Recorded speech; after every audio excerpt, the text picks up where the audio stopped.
Okay, so I'm still half asleep, but I'm gonna do a mid-morning ramble because why the fuck not? First thing, I woke up and I'm gonna look at the news feed on my phone just because it's there, and two things I thought were really, really funny.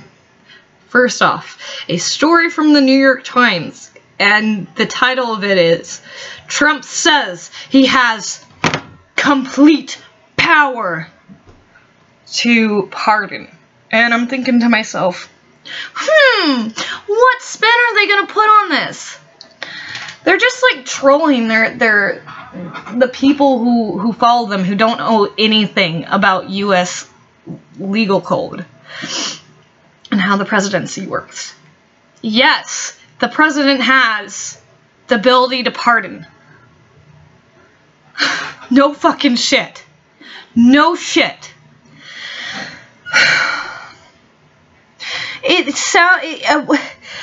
Why is this a news story?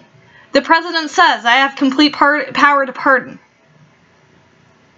Yeah, you do.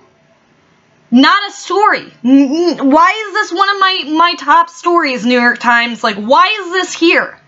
Why are you pushing this bullshit? Like, so you're going to, what, inform the American public about, you know, what sort of legal rights the president has? I don't know what this is. It sounds more like a hit piece.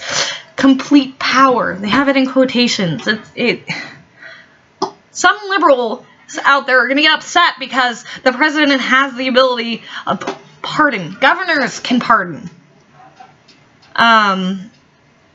Yeah. Like that's a power that's given to governors and the president and stuff like that. I don't know who else specifically would have that type of ability, but governors can pardon, and the president has the absolute right to pardon whoever he sees fit. Reagan, or Ford, was it Ford who pardoned Nixon? Yeah, I think it was Ford who pardoned Nixon. Anyway, like, who the fuck pardons Nixon? Like, no, that guy should have, like, been investigated and probably gone to jail or some bullshit. But, you know, politicians, blah, blah, blah, all that stuff. Yeah, we've seen it before, and people get upset about it, but it's like, it's there. It's a legal right of the U.S. president. And I don't think there's been a U.S. president in the past who has not pardoned somebody. Some of them wait till the last day of their office to pardon the ones they really want to pardon that, you know, maybe the American public's going to have a little bit of issue with. So you'll see this. As presidents leave office, they pardon people. Or sometimes when they get into office, depending on what's going on at the time, they'll pardon people.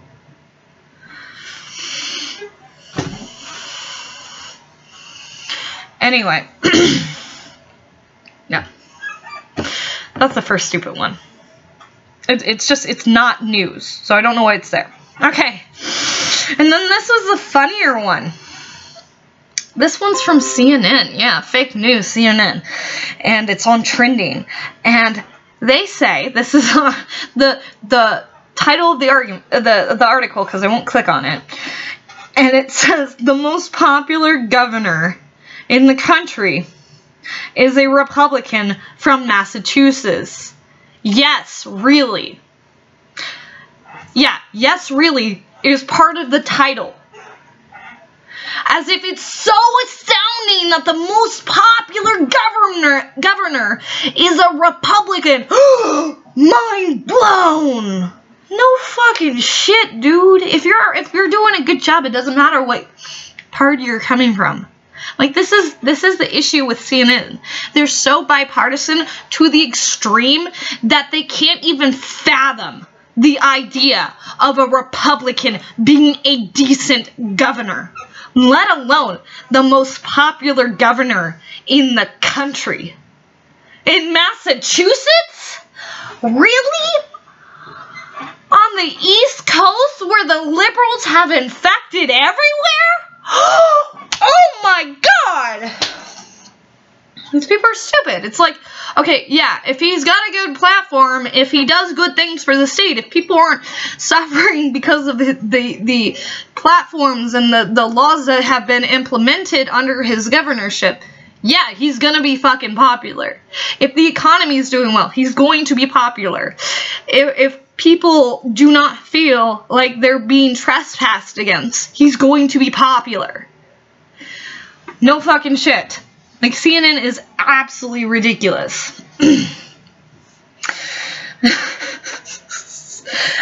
it's just the dumbest shit. These people are so dumb. It's like, this is what we're getting from CNN now? Really? This is news? Really? It's not, oh, let's go talk and have an exclusive interview with the most popular government in the country. You know, not necessarily a puff piece, but something like you would get from the alternative media, where you have somebody on your show and you actually talk to them and interview them and let them speak their mind. And you go, what do you think makes you such a good governor? I can guarantee that that's not what this is. Because it's CNN. And they're so bipartisan. They are so anti-conservative that they freak the fuck out. I can't even take Anderson Cooper seriously anymore. I used to love Anderson Cooper. He's amazing. My sister was really sad when she found out he was gay, because he's fairly attractive. But it's fucking cuck for CNN, so who the fuck cares? The last thing I wanted to mention before I go is I posted a video on my Twitter about my about doing the vagina challenge from Vagisil, and so I posted one to the hashtag, and it's basically just me going, okay, I'm gonna do the vagina challenge, and then I yell, you know, some obscenities that are used for the cooch, you know, the pussy, the cunt, the twat. And it's the funniest thing, because the one guy I have responding to me, he's like, I wish you had more class. Someone doesn't understand a joke. Okay, I don't care. And then everybody who liked my video, I have female. And it's like, it's just the funniest thing. It's like, okay, so I get one guy telling me that I'm classless, and then 3 females commenting going, oh my god, this is freaking hilarious. Oh my gosh, it's so funny. I even had one woman tweet my video at Mark Dice, which, whatever, but she's like, this is hilarious, you know. And I had another woman, she says, oh my gosh, I laughed so hard, I had just told my family that is what I would do. It's like, yeah, well, I'm more trolly than you, so I just go ahead and do it.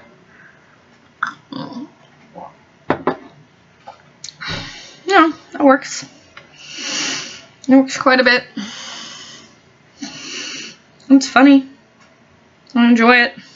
I enjoy knowing that my crass language upsets women far, far, far less than it upsets men.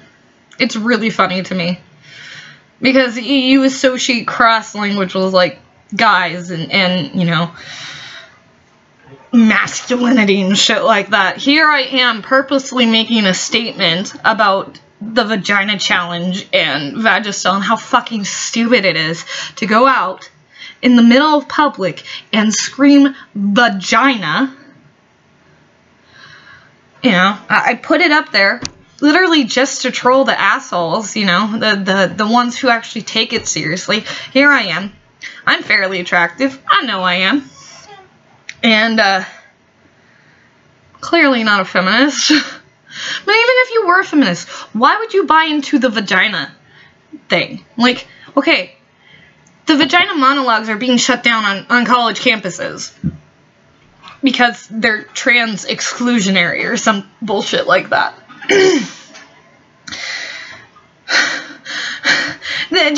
Just the whole logic of that side is ridiculous. I don't know. Like, part of it is like one of the things that Mark Dice said, and I watch Alex Jones because it's entertaining, and I don't know, like, you get some real news on there. Like, I know some of it's like bullshit, especially like when he's like speculating, or he goes, I knew about this for months, my source is this, my source is that, blah, blah, blah. If he just starts talking about my source is this, my source is that, if he actually has an article in front of him from someone else, it's like, okay, yeah, that's more real. And you can kind of tell with Alex Jones. And he tries not to go way too far out there, like with the whole, like, there's a sex colony on Mars thing. His initial response was, whoa, I don't know about that, but, I'd have to look into that, I don't know about that. You know, when he has a guest who just fucking goes off the rails, he doesn't immediately agree with them. He's like, I've never heard anything about that. And you know, Alex Jones supposedly has all these sources and stuff, and he might actually have sources. I don't know how much I trust Roger Stone. Roger Stone is like 99% of his, sources. It's like, you have something going on in the White House, and he calls Roger Stone. It's like, really? Does Roger Stone really know what's going on in the White House? He spends like half his time hanging out with Alex Jones. Really?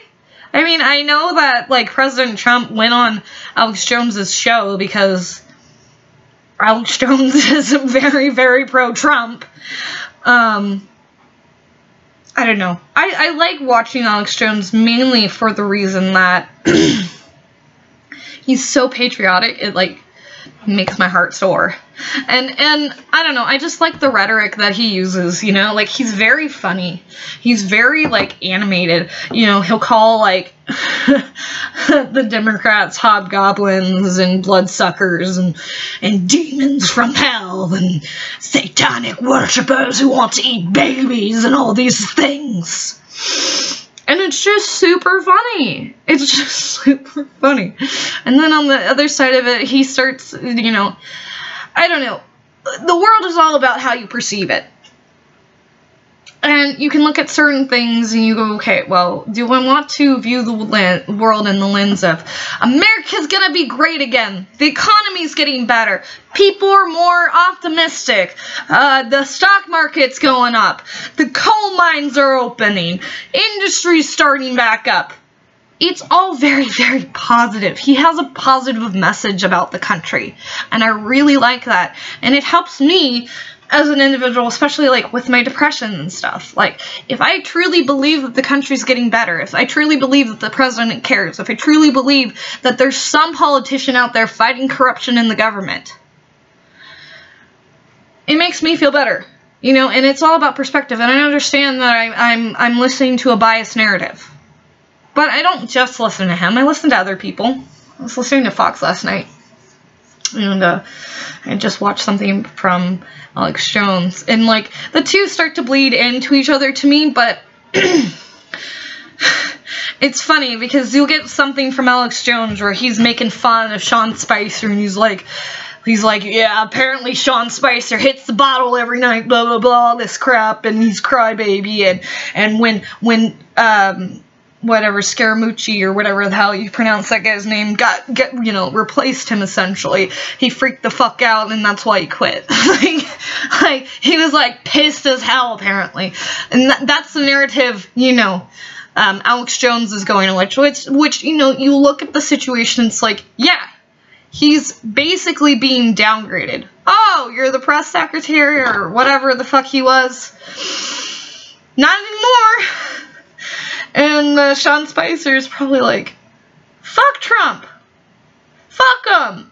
And then Alex Jones was also talking about how Sean Spicer was probably the mole that was, you know, doing shit and whatnot. And it's like, I don't know about that. But it was like, possibly. He's saying that he's leaking stuff to, like, the New York Times and about how he hates Trump's decision to hire Scammucci. And I'm sorry if I'm pronouncing that wrong. I have no idea what the guy's actual name is, so you know who I'm talking about, though.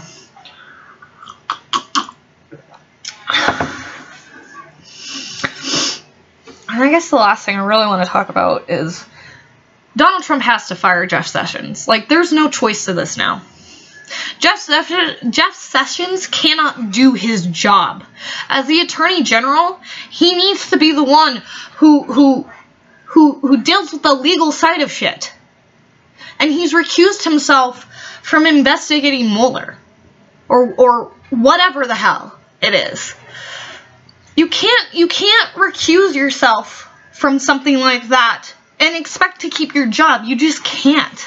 Sessions isn't very popular with my generation anyway. He's very hard on drugs. And the drug war has been so fucking costly to our country. If you just look at the numbers, it's like, do we really need to put the crackhead in prison? Or could we maybe send him to a low security residential treatment facility for drug addicts?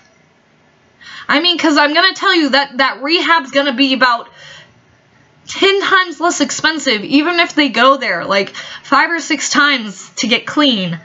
That's going to be way, way, way less expensive than sending that drug addict to prison. And the prisons have to be built. They have to be maintained. They have to have guards. You know what? I worked at residential treatment facilities. They hire kids straight out of college. They pay them maybe 10, 12 bucks an hour. How much do you think a security guard as a prison's making? Even a low security prison. He's making at least $60,000 a year. $50,000, $60,000 a year. Something you can live off of. So, that's the difference. It's like, okay, well, you gonna hire somebody who's making maybe $15 an hour? Or are you gonna hire someone who's making $30 an hour? Because that's like, in my opinion, that's like the difference right there.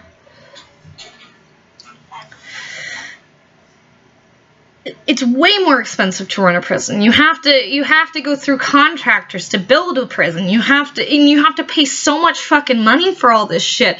And the prison system isn't even like part of the judicial system. It's like in the private sector almost, you know, like you send them to prison, but the prisons aren't run by our justice system. They're run by contractors that they're contracted out to, and they're fucking expensive as hell, and it's one of the governmental wastes that we have. Like, if you ended the drug war, you'd save so much money, and you'd put so many people back to work, and you would see, you know, the black communities. You talk about, like, the black communities. I don't like to reference, like, race very much, but you do have issues within the people who are, you know, have ancestry from Africa, who came over here. Maybe they were slaves, maybe their ancestors weren't, but those areas, Detroit, Chicago, Detroit, sorry, sometimes I misspeak, or I speak too fast, Detroit, Chicago, and you can do things to clean up crime and shit, and one of the things you can do is get people off the fucking drugs. You get people off the fucking drugs, you start giving, you know, and here's the other thing. Getting these people work skills is really important.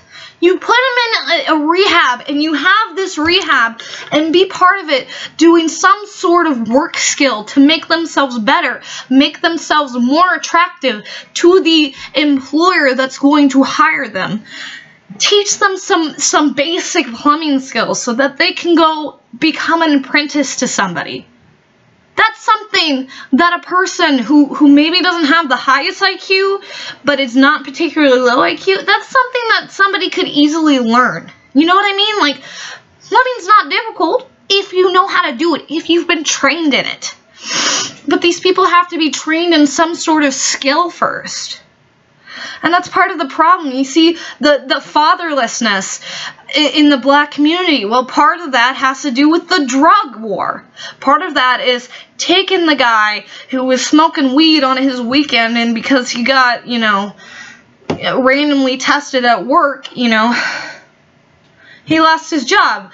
And so he turns to drug dealing. And then, you know, I don't know, gets addicted to crack or some bullshit. Then he goes to prison. I don't know. It's, you know, people who get depressed do stupid shit all the time. You know, what would be better? That guy who got fired from his job instead of, you know, letting that happen in the first case, because cannabis, who the fuck cares? Like,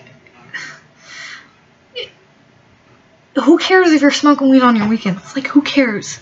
Yeah, if you come to work high and freaking like weed, you fire the motherfucker. But, like, a lot of places don't even drug test anymore. Like, I got hired and they didn't drug test me, which didn't really matter one way or another because I haven't been smoking weed, but,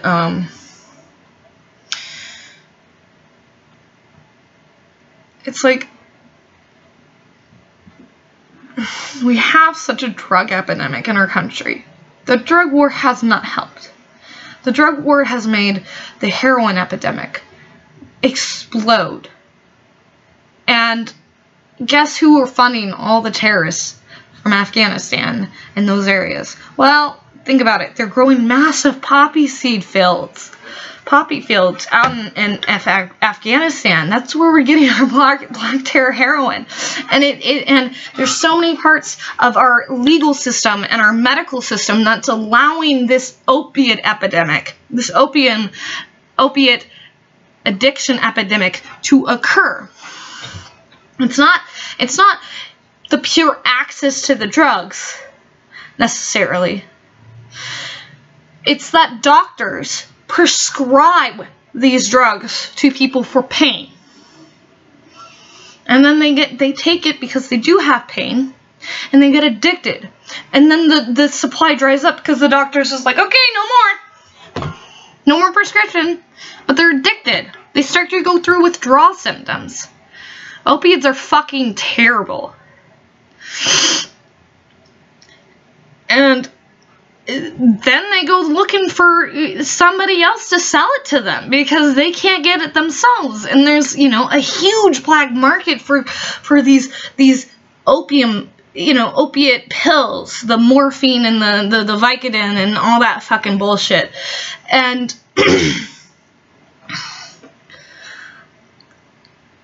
it's ridiculous. It's ridiculous.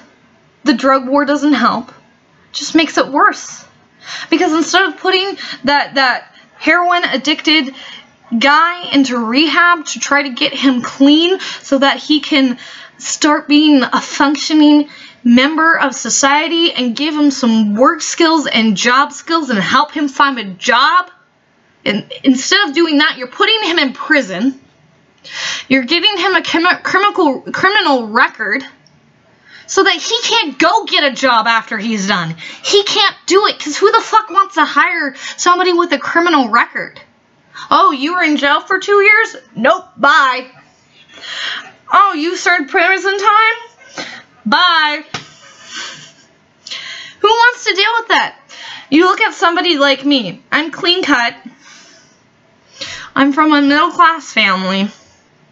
I'm not a drug user in general, you know. I like my caffeine, I like alcohol. I've smoked cannabis in the past, you know, all that stuff.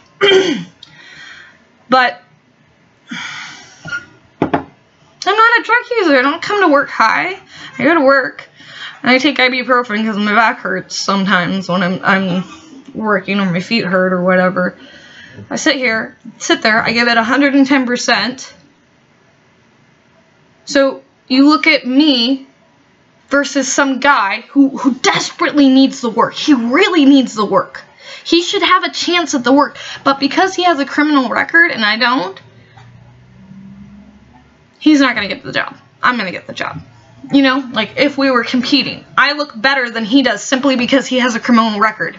Now just imagine, instead of sending that guy to prison, you send that guy to rehab, you help him get cleaned up, you help him look more clean cut, you help him get some job skills, you teach him about budgeting and keeping track of his own money and some basic skills. If they don't have a GED, help them get a GED.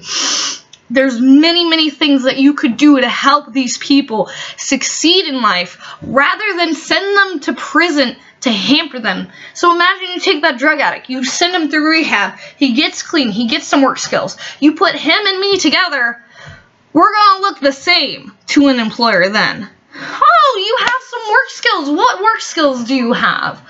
Oh, okay, well, yeah, we could hire you on as, let's hire you on as a stalker. We'll see how you do in the meat department. It's a job. And you know, no one's gonna think twice about it. If he has a criminal record, that's a problem for employers. So, you know, maybe like at a grocery store or something like where I'm working, you know, I get the job and he gets the job, but we get two separate different jobs.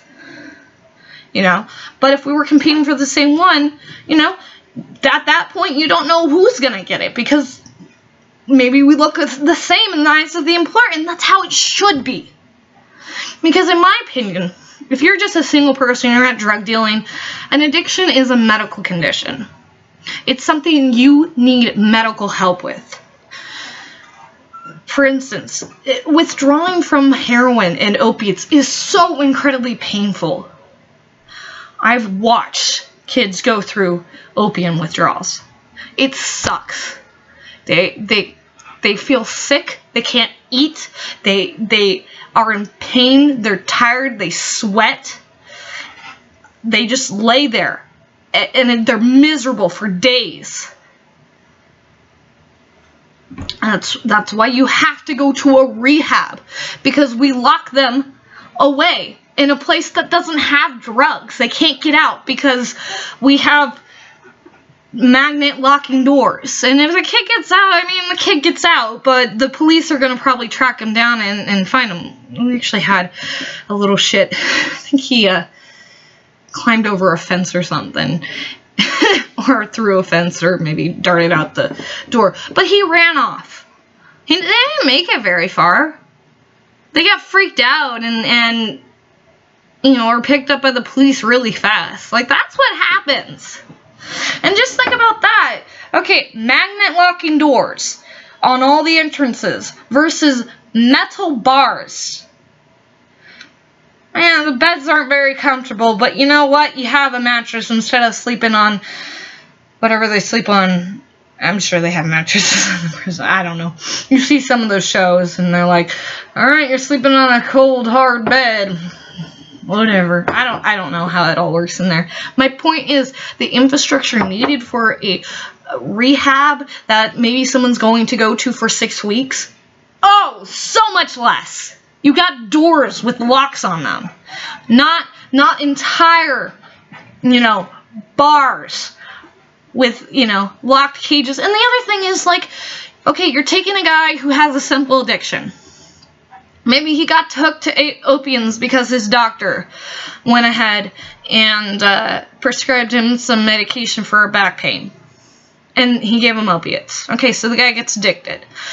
Now the guy's going through sweats and he can't stand it. So he goes out searching for drugs because he's addicted because of his doctor. Now you take that guy. He gets caught trying to buy heroin from someone. He goes to prison. That guy no longer has the same opportunities as he used to go get a job. So, now what? Well, there's a lot of fucking criminals in prison. Maybe that guy who wasn't initially a criminal and just someone who got addicted because he had a prescription, maybe he gets into crime because he went to prison. You're creating more criminals by sending these drug addicts to prison. Anyway, that's the end of that rant. The whole point is the drug rule's fucking shitty, and Jeff Sessions is too hard on pushing for the drug war. And so with my generation, I believe, or at least with the libertarian side, the drug war is not popular. It's not working. It hasn't worked. We have tried it. We have tried it for the past 40 or 50 years, or whenever the fuck it started. We have tried and tried and tried it. And it does not work. Now, you legalize cannabis. You decriminalize the rest of the drugs. Think about this. Instead of having that person going through massive amounts of shitty withdrawals from opium, you give them some cannabis. It helps them with their pain. It helps them start to eat because it makes your stomach less upset. It gives you less nausea, so you can sit there and actually eat something, even if it's just a little bit. It helps you. It helps you get through the symptoms. So think about that. In a state where cannabis is legal, a person could use cannabis to help them with the symptoms of withdrawal. You make it legal all over. Doctors could begin prescribing it for that purpose of helping people get off of opiates. Or, hell, fuck, even if my mom was telling me that if cannabis did become legal, you know, nationally, federally, which I don't believe the federal government really has the legal claim to do that, but or constitutionally or whatever. But she even said that she would ask her doctor to prescribe her some sort of cannabis for her pain because she doesn't want to take the opiates. She takes Tylenol. She takes ibuprofen. But, you know, cannabis, it's not addictive. You don't want to fucking go to work when you're high on cannabis, but you know, you come home, you pop maybe a Rick Simpson oil, you know, capsule in your mouth, and you swallow it. That starts to take care of your pain. It starts to make you feel better. It starts to you know, make life better, and you're not addicted to it because, you know, you clear it out. Some people get habituated to it. There's a few people, I guess, who you can get physically addicted to it, but it's very uncommon. It's just not a very addictive substance.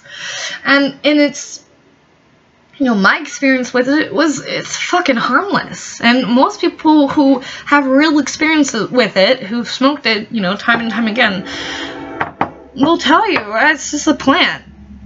Or, you know, you go even further into the science and stuff. Some people go, it's good to smoke cannabis because we're lacking cannabinoids in our own system. Cannabinoids, which our body does produce.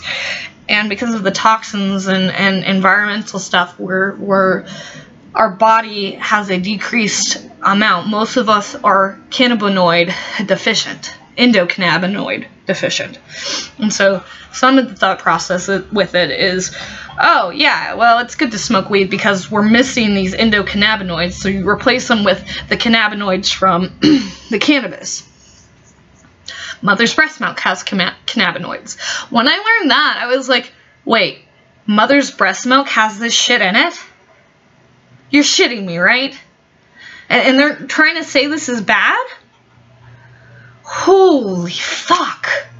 It's like a really, really fucking decent treatment for kids with seizures because it does not actually hamper brain development.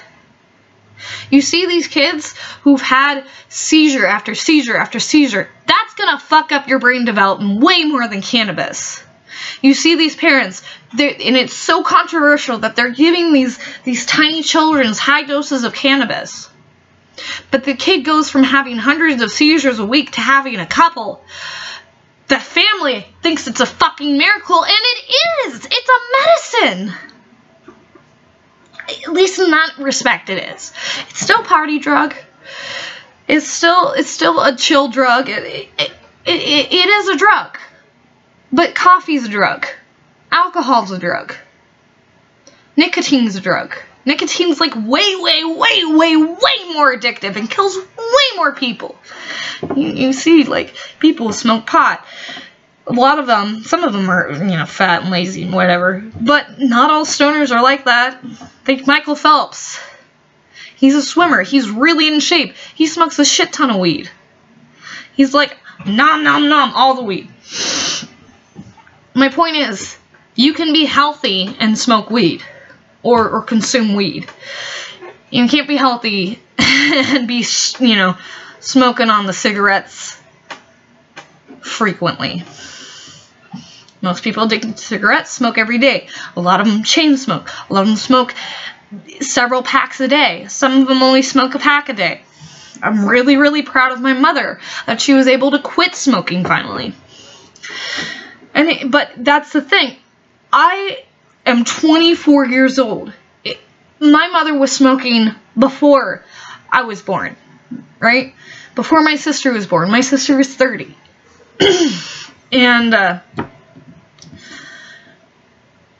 it has taken her a very, very, very, very long time to stop smoking cigarettes because they are so, so, so addictive. And you don't think she didn't know that they were bad for her back then?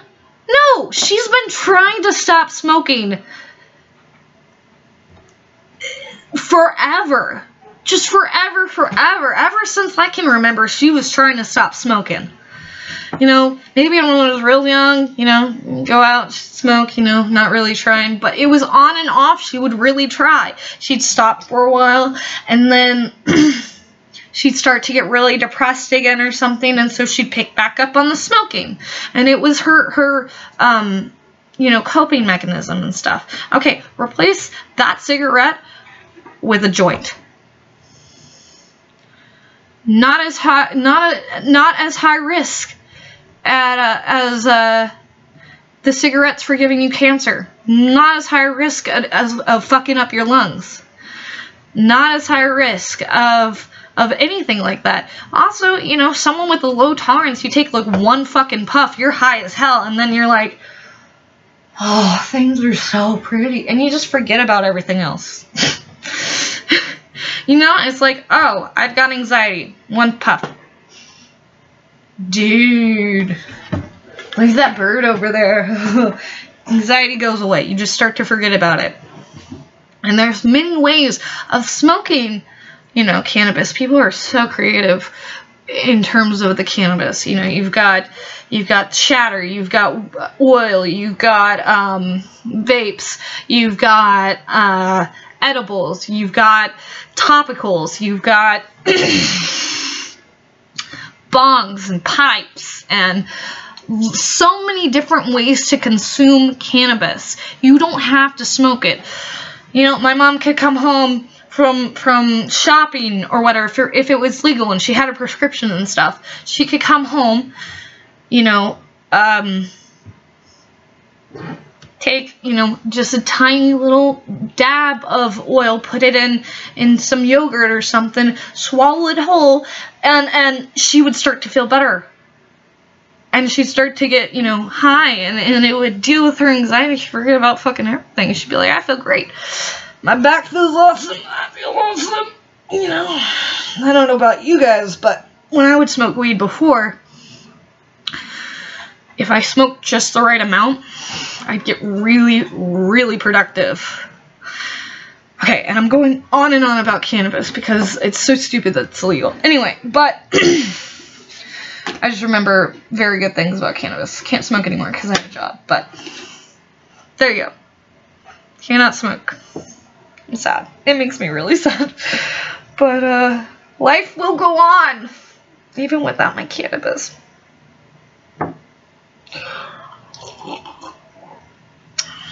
Life goes on. So Jeff Sessions just needs to be on. He cannot perform the function of his job as Attorney General. Attorney General should not have these conflicts of interest. He should not be recusing himself from going after somebody who is in a high position in the government, or in this case, a person who is high in an intelligence agency. And the issue with Mueller right now is he's hiring, apparently, a lot of people from the Clinton Foundation, Clinton donors. It's sketchy as fuck. Mueller should recuse himself from being the leader of, you know, the FBI. He should not be there. And, you know, he needs to either leave because he's not being impartial, and people are trying to, you know, watch the media. I'm sure CNN will probably just paint Trump as the evil guy. Oh, Russia. Oh, and then the other thing is, like, this Mueller guy is going after Trump. He wants to investigate literally every single instance that Trump or his businesses, every transaction that's ever gone on with anybody in Russia, to try to prove that Trump is in collusion with Russia. Are you fucking kidding me? You guys have been dogging on this for months and months and months. It was a lie made up by CNN. It was a lie made up by the Clinton campaign. Russia is not a fucking thing. And Jeff Sessions fucking recuses himself? Are you fucking kidding me? The guy can't do his job. Mueller is overreaching. He's going after Trump because he doesn't like Trump. And that's wrong. That is so fucking wrong, it hurts. And people talk about the deep state. The deep state's fucking real. Obama got it ingrained in there. And you just think, with all the corruption, all the fucking bullshit, Trump's literally trying to drain the swamp right now. And he can't do it because Jeff Sessions has recused himself. Jeff Sessions needs fired. That's all there is to it. And I would guess pretty soon you're probably going to see that happening. Trump's even made comments about it. He's like, it's unfair that Jeff Sessions would do this. If I had known that he was going to recuse himself, or had to recuse himself from this, I would not have hired him. Jeff Sessions needs fired. He just does. He needs to be replaced by somebody who can do their job. And this is not like, oh, you hate Jeff Sessions, blah, blah, blah, you're so rude, blah, blah, blah. It's like, no, he can't do his job. He needs to be able to do his job, but he can't do it. So we need somebody else in there who can actually do the job that Jeff Sessions should be doing. He's not doing it. And I don't know what Saturday Night Massacre is, but it's something that Sean Hannity kept mentioning over and over again, something related. I think it was probably when Ted Kennedy got killed or something. I don't really remember. I don't have any idea about what he was talking about, but, you know, the impression I got was basically he was saying, like, something really bad's they're gonna try to impeach Trump or some bullshit. They're gonna try to go after, you know, something that's not real so that they can just get Trump out of office, or, you know, try to murder him or something. I don't know. Either way, Jeff Sessions just needs to go. He's not doing just his job. And you can see that Trump is not afraid to move people around, to fire people. He's really, really good at that. He's not playing the quid pro quo game that the rest of the fucking politicians are. He's playing a completely different game, and they haven't caught up to his rules yet. And so, yeah, you're going to have scandals like what's going on with Sean Spicer. Sean Spicer supposedly is, you know, stepping down graciously. He's like, okay, well, I guess if Scaramucci's doing my job, then I don't really have a place here. No, what happened probably was Donald Trump came in, and he was probably like, okay, well, dude, the media is ripping you a new one every single time. People fucking hate you. You're not doing your job well. So I'm bringing somebody else in. We would like to keep you on, but you're going to have to take a lower position. It was kind of like what my last job did to me. I wasn't doing well on day shift, so they're like, either you resign or you're going to night shift. And I was like, well, I have bills to pay, so I'll go to night shift. It was probably something like that, although whatever the equivalent would be to Sean Spicer's night shift, so to speak. Essentially forcing him out.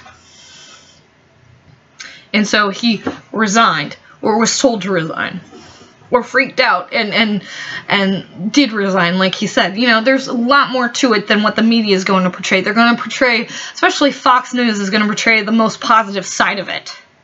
Sean Spicer doesn't particularly like Trump, from what I understand, but...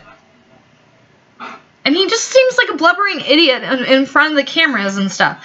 And this is a critique of Spicer over and over and fucking over again. Alright, I've been rambling for way too long. Anyway, I have to go outside and do some work or some bullshit like that. Things to do, chores to complete, and all that bullshit. Alright, you guys have a great day.